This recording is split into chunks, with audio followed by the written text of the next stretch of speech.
Hello, Bachcho. Let's read this question. So the given direction is each of this question contains two statements, assertions and reasons.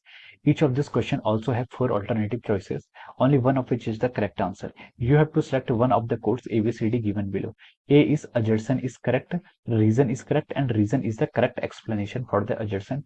B is assertion is correct, reason is correct, and reason is not a correct explanation for the assertion. C is assertion is correct and reason is incorrect, and D is assertion is incorrect and reason is correct. Okay, so the given assertion is no interference pattern is detected. No interference pattern is detected when two coherent sources are infinitely close to each other. Okay, the reason is the fringe width is inversely proportional to the distance between the two sources. Okay, तो चलिए बच्चों अब हम इस question को start करते हैं।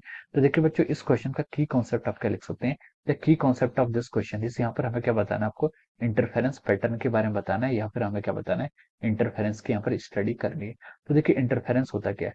Interference is a phenomena. Interference एक ऐसा फिनोमिना होता है, इंटरफेरेंस इज अ फिनोमिना और redistribution of energy in which the light coming from the two sources super impose.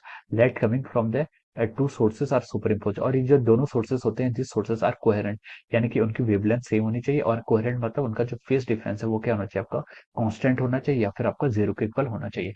तब हम बोल सकते हैं कि that will be the condition for the interference. ये आपके इंटरफेरेंस की होती है, कंडीशंस होती है। ओके, तो देखिए अब हम इस क्वेश्चन के अजर्शंस पर मूव करते हैं। इस क्वेश्चन के अजर्शन पर हमें क्या गिवन है, no interference pattern is detected when two coherent sources are infinitely close to each other. अगर आपके दो कोहेरेंट सोर्सेस क्या हैं, एक दूसरे से इन्फिनिटली यानी कि काफी दूर है, तब आपका कोई भी इंटरफेरेंस पैटर्न क्या होगा, डिटेक्ट नहीं होगा। तो दिस अजर्शन इज करेक्ट, ये आपका अजर्शन करेक्ट है। ओके, देखिए इंटरफेरेंस पैटर्न आपका तब बनता है, इंटरफेरेंस पैटर्न आपका तब बनता है जब लाइट और wave which are coming from the coherent sources are super impose.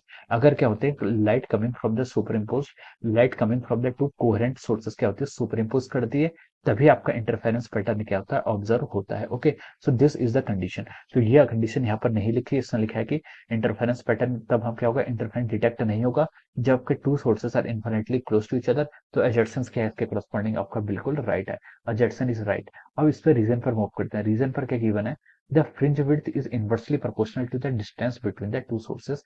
ये रीजन क्या है, इसके करस्पॉन्डिंग बिल्कुल करेक्ट है।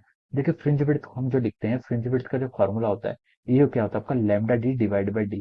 This is our fringe width, ये क्या आपका फ्रिंज विड्थ है। अब देखिए ये डी क्या आपका, lambda is a wavelength of the light, use capital D क्या है आपकी distance between the source and the screen, और स्मॉल डी क्या आपका, स्मॉल डी इज ये आपकी स्लिट विड्थ, यानी कि जो स्लिट होता है, स्लिट्स के बीच की जो डिस्टेंस होती है उसे हम क्या बोलते हैं, स्मॉल डी से डिनोट करते हैं। जैसे कि ये आपका क्या है, ये मान लीजिए आपकी जो स्लिट्स है जहां से आपकी कोहेरेंट लाइट आ रही है, इन दोनों की जो बीच की सेपरेशन होगी, ये जो डिस्टेंस है, इस डिस्टेंस को हम स्मॉल डी से डिनोट करते हैं।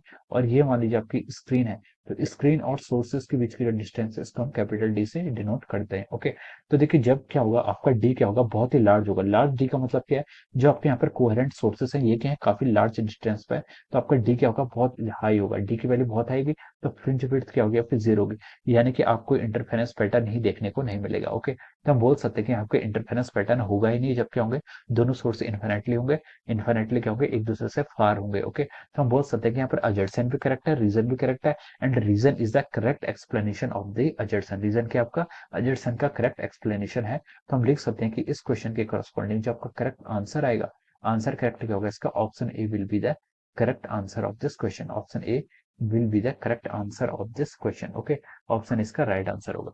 So I hope you all understood this concept. All the best and thank you so much.